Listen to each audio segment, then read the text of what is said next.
I'm going to share with you a couple of real life stories where animal communication really helped. Hopefully you'll be inspired. So these are both long-term training clients of mine, and both of these dogs have extreme reactivity in unpredictable, well, somewhat unpredictable situations. So I'm going to start with Lucy. Lucy is a smaller dog. The only thing we really know about her background is that she had been at 3 animal shelters before she was adopted by my clients. Lucy, Lucy loves people and she loves dogs. In fact, Lucy sees one of her primary roles in this life as spreading love and joy and happiness. But when she sees a dog or a person, her initial reaction is over the top and out of control. And when visitors come to the home, even people that she knows, her greeting behavior is extreme.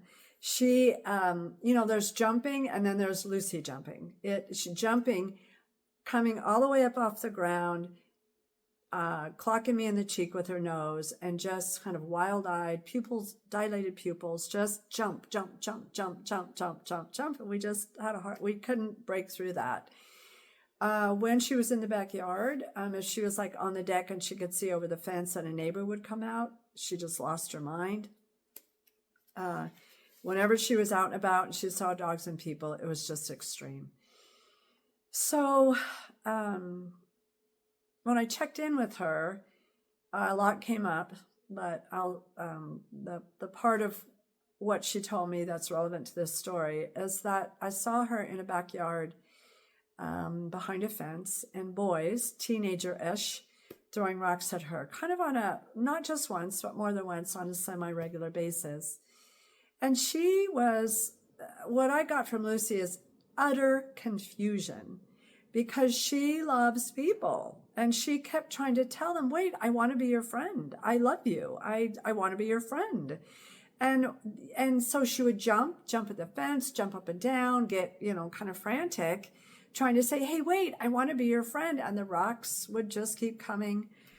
She has a deformed front foot, and they were teasing her about that.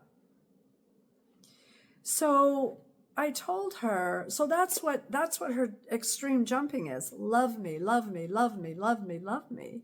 And then also never really knowing when the next shoe was going to drop. Are people going to start throwing rocks at her, figuratively speaking? So I just explained to her life was different now. That was then, this is now. She's loved, she's safe, all of that. We love her. I love her dearly. And the fact that she spreads love and joy and happiness comes through loud and clear, and we're all really grateful for it. But I knew that she had some PTSD from it. And so you're going to think I'm nuts, but that's okay. I'm used to that. I have a personal healing sanctuary that I go to when I need to release negativity or fear, anxiety, when I need to work on that.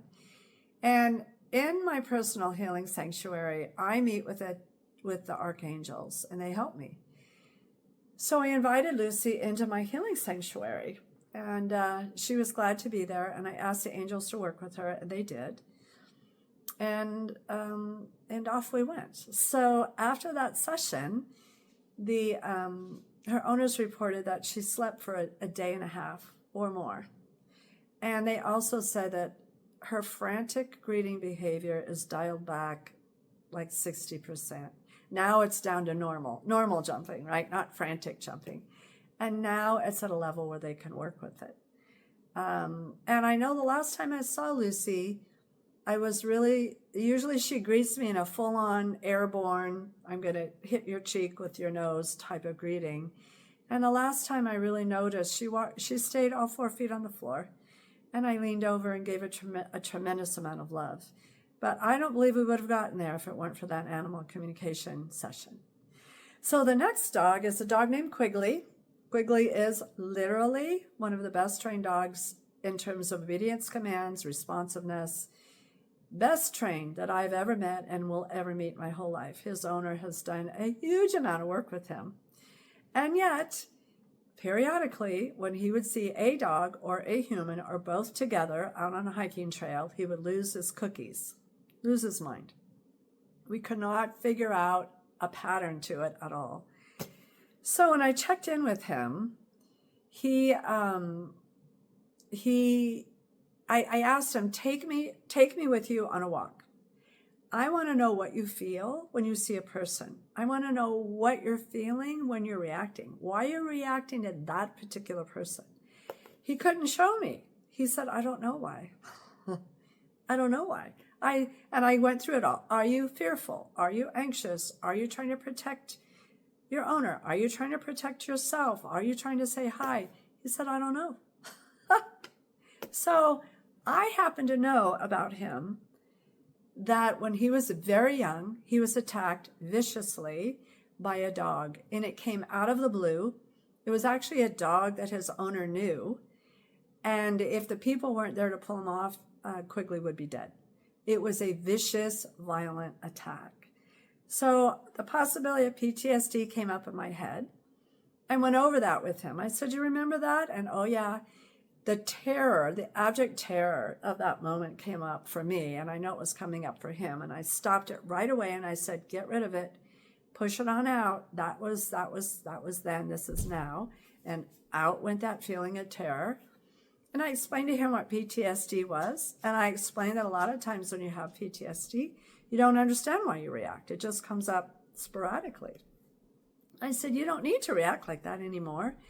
But how about if we do this? How about if every single time you're out and about with your mom and a person or a dog enters the picture, that you allow her to handle it? How about if you get behind her, or she will help you move to the other side so that she's between you and whatever it is.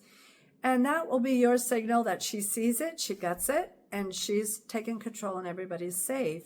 And that will give you an opportunity to assess the situation. And I said, what do you think about that? And he said, I will try that. I will try it. All I can say is that was a year ago, and there has been zero, count them, zero reactive moments with him when he's out walking on a trail with his owner. So I hope that inspires you. It definitely inspires me after all these years as a dog trainer to be able to add that to my toolkit and help, really, really help on a very deep level these animals. So if you like these kinds of stories, I invite you to sign up for my newsletter. I call it Pause and Presence, and it is devoted to sharing real life stories and little tidbits that will help you in your journey in communicating on a deeper level with your own animals.